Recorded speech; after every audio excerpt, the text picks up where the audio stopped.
When people talk about visionaries, they usually focus on talent, timing, or luck.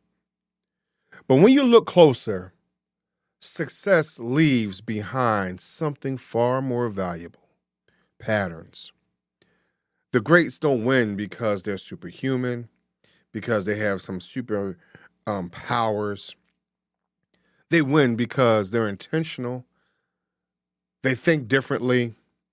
They even decide differently. And they respond to situations differently. So today we're going to break down what these high-level individuals consistently do. Not so you can imitate them, but so you can implement what actually works for you. Let's talk about it right after this. Educate, empower, enable, impact. Thank you for tuning in to That Will Never Work, an award-winning podcast where we share inspiring information and personal experiences related to business and the entrepreneurial journey from those who are leaders in their respective field. Now, here's your host, author and business coach, Maurice. I thank you for tuning in today. When you study successful people, do you focus on their outcomes or their operating principles? That is a very interesting question. One of the things that we need to look at today, that visionaries often are really obsessed with clarity.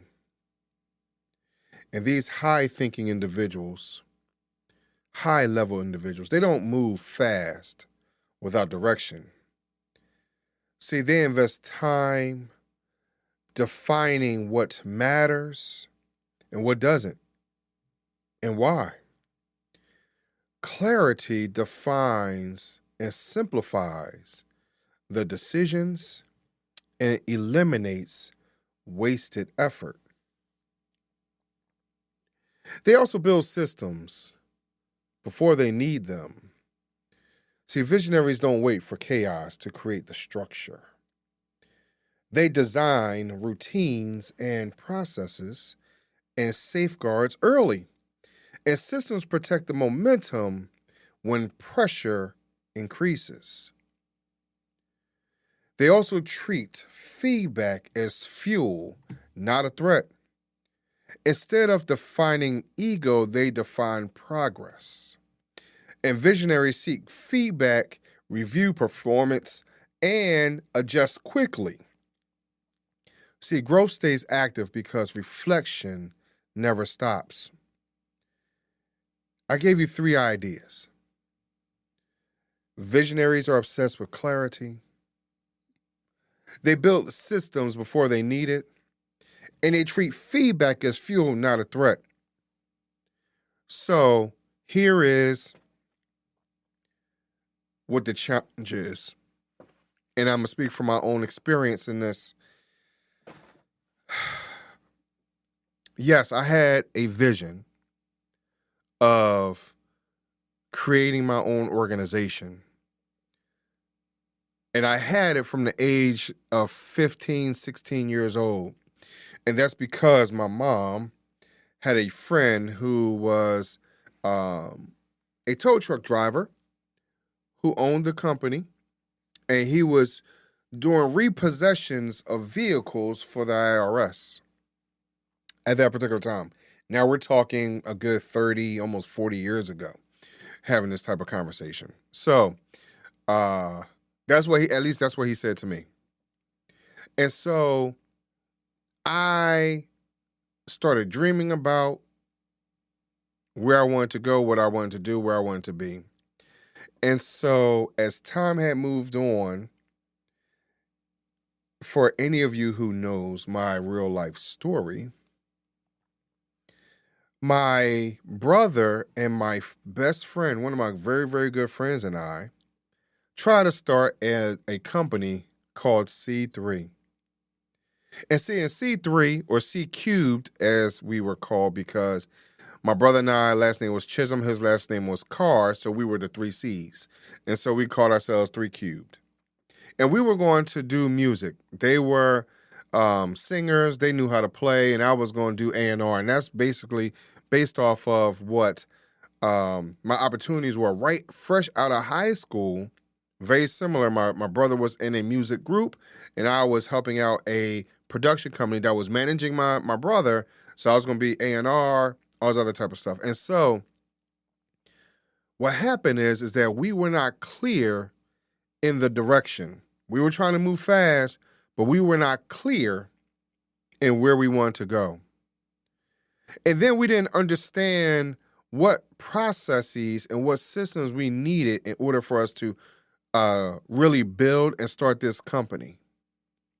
And then we didn't always listen to, because all three of us were married at that time, my brother and my friend and I, we were all married, and we didn't necessarily heed any caution that was thrown to the wind, to us, by us, through us, or whatever it was.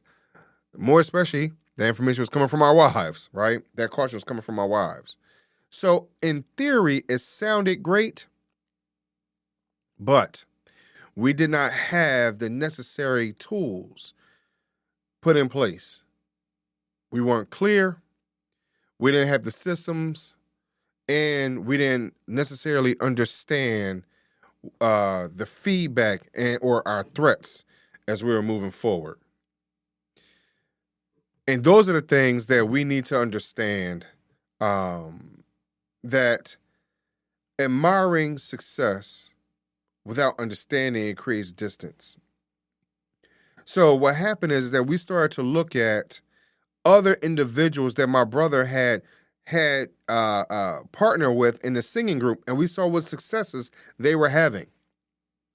So we were admiring what they were doing without understanding the consistency it took to be in that place. So we created distance between us and them, because we could have partnered with them, spoke to them, or whatever it is. But we also started creating distances with our spouses because we were not clear on the situation.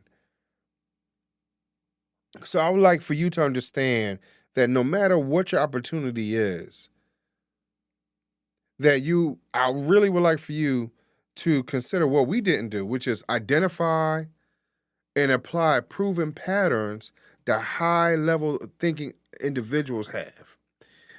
And progress sometimes becomes repeatable, not accidental, because we have to look at what in the world my brother's friends were doing to understand their pattern and how they were moving along within the music industry. We don't always look at that. We don't always understand that. And we get caught up in, why not me, right? And so, unfortunately, that opportunity kind of slipped away from us a little faster than we anticipated. So, greatness isn't something that's mythical. It's not something mysterious. It's not something that is just going to pop up overnight, but it is methodical. And when you stop studying the outcomes and start studying the operations, success becomes teachable. I would like for you to consider one habit from a visionary and see what you can get from them by observing, and then commit to practicing it maybe consistently 1 day a week, twice a week, once a week a month. Maybe eventually you get to the whole month. Again, they say that habits start, a real habit, once you start on a process over 21 days straight. So understand that you need to be clear, build the systems, and understand that someone speaking what you feel like might be negative really is not a threat. It's just a feedback that you need to make sure that you're moving forward. I appreciate you listening today, and I hope this idea will help you move forward or whatever your dreams or aspirations are, my dear visionary. Thank you very much for listening today, and I'll talk to you just a little bit later. Thanks for listening. Follow Maurice Chisholm on social media to stay connected and check back weekly for new episodes. Until next time, that will never work. Or will it?